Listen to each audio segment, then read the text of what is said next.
Morning बच्चों। आज अपन Einstein mass energy equivalence के बारे में जानते हैं। आइंस्टीन मास एनर्जी इक्विवेलेंस क्या कहता है कि in 1905 Albert Einstein discovered that mass can be converted into energy and vice versa. He showed that mass and energy are equivalent and related by the equation E is equal to mc²। ठीक है बच्चों, तो अपन को generally अपन को यहाँ पे ये बताया गया था इसके अंदर कि मास और एनर्जी को अपन इंटरन कन्वर्जेबल है, मतलब मास को आप एनर्जी में कन्वर्ट कर सकते हो और एनर्जी को मास में कन्वर्ट कर सकते हो। इसी को आइंस्टीन मास एनर्जी इक्विवेलेंस कहते हैं, जिसको E इज इक्वल टू अपन mc² कहते हैं, जहाँ पे c जो है speed of light in vacuum है, अप्रॉक्सीमेटली उसकी वैल्यू 3 × 10⁸ मीटर पर सेकेंड होती है। According to Einstein's mass energy relation, if mass m disappears and energy E is equals to mc² appears in some form। तो कहते हैं conversely when energy E disappears mass m is equals to E/c² appears। ठीक है, तो अपन कहते हैं इसका एप्लीकेशन कहाँ होता है मास एनर्जी इक्विवेलेंस का। तो जनरली इसका एप्लीकेशन अपन कहते हैं annihilation of matter. Annihilation of matter क्या होता है, तो जैसे अपन कहते हैं when an electron and a positron come close to each other they annihilate. Annihilate का मतलब होता है डिस्ट्रॉय होना।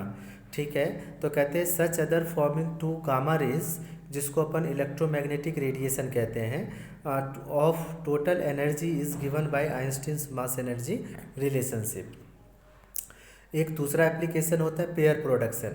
पेयर प्रोडक्शन में अपन कहते हैं कि when gamma ray photons of energy 1.02 mega electron volt passes close to the massive nucleus, it materializes into the pair of particles, an electron and a positron, thus energy gets converted into matter।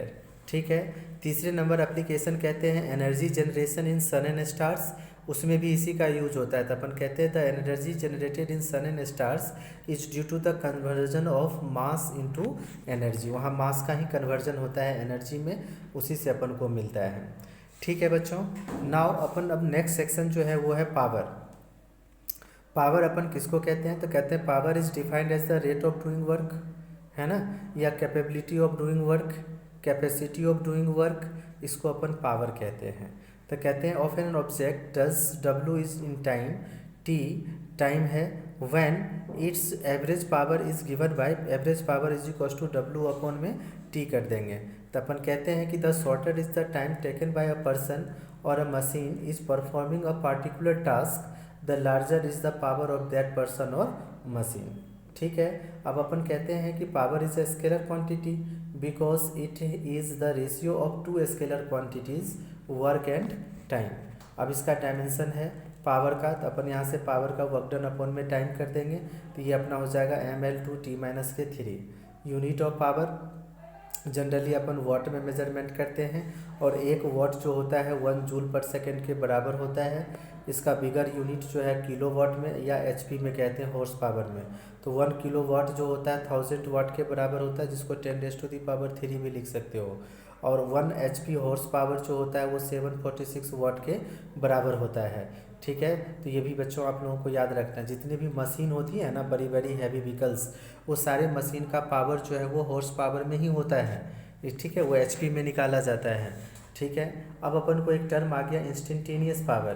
तो अपन कहते हैं कि the power of an agent may be not be constant during a time interval।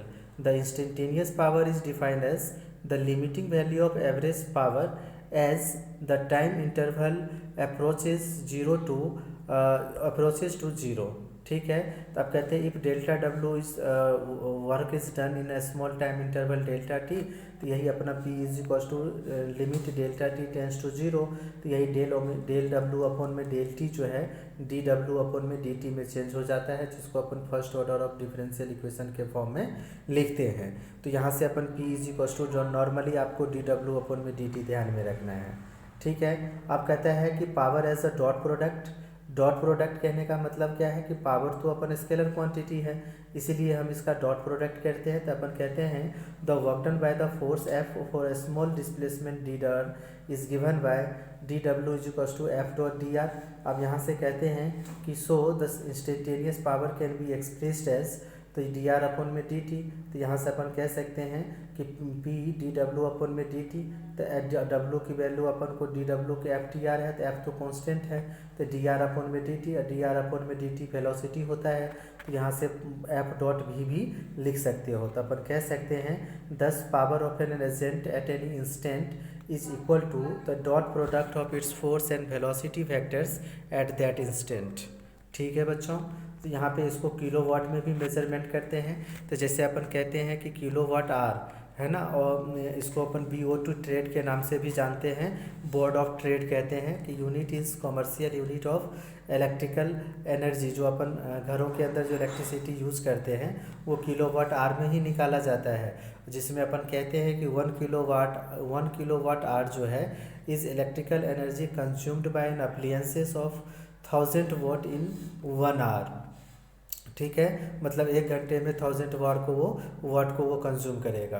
तो अपन relation between KWH and joule के अंदर आते हैं, जिसमें हम कहते हैं कि 1 KWH जो है 1 KW इंटू एच के बराबर होता है। तो ये 1000 हो गया, ये आर हो गया, आर को सेकंड में चेंज कर लिए तो 3600 सेकंड हो गया। ठीक है, तब अपन यहाँ से 1 KWH को 3.6 इंटू 10⁶ जूल अपन इसको मेज़र करके लिख सकते हैं बच्चे। ठीक है, तो इसको आप लोगों को ध्यान में रखना है।